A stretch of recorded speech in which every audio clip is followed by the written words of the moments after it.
Choice ആണ് എന്ന് ഞാൻ വിശ്വസിക്കുന്നു. ഒന്നിലും ഒരു ശരി ഒരു തെറ്റ് അല്ലെങ്കിൽ അങ്ങനെ ഒന്നും നമുക്ക് ഇപ്പോഴത്തെ കാലത്ത് പറയാൻ സാധിക്കുമെന്ന് അറിഞ്ഞുകൂടാ. ഇപ്പം തീർച്ചയായിട്ടും എന്തെങ്കിലും ഒരു വളരെ നിഷ്കളങ്കമായിട്ട് നമ്മൾ പറയുന്ന അതൊരു പൊളിറ്റിക്കൽ സ്റ്റേറ്റ്മെൻറ്റ് പോലും ആവണം എന്നില്ല.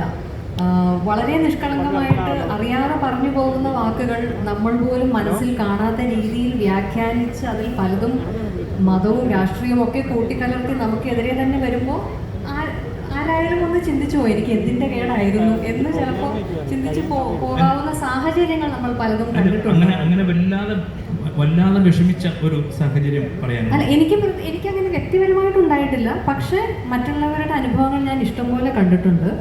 അപ്പോൾ നമ്മൾ അതിൽ നിന്ന് it all depends on how much you will be affected by the consequence of what you are saying. If you are going to be affected then it's better that you not say anything.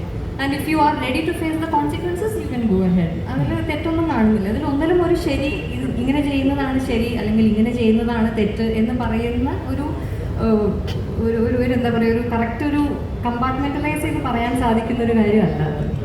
പക്ഷെ അങ്ങനെ ഒരു പ്രവണത ഇപ്പോഴത്തെ social മീഡിയയിൽ വല്ലാതെ ഒരു അപകടകരമായിട്ടുള്ള രീതിയിലേക്ക് പോകുന്നത് ഞാൻ ശ്രദ്ധിക്കുന്നുണ്ട്. ഇപ്പോൾ കമൽ സാർ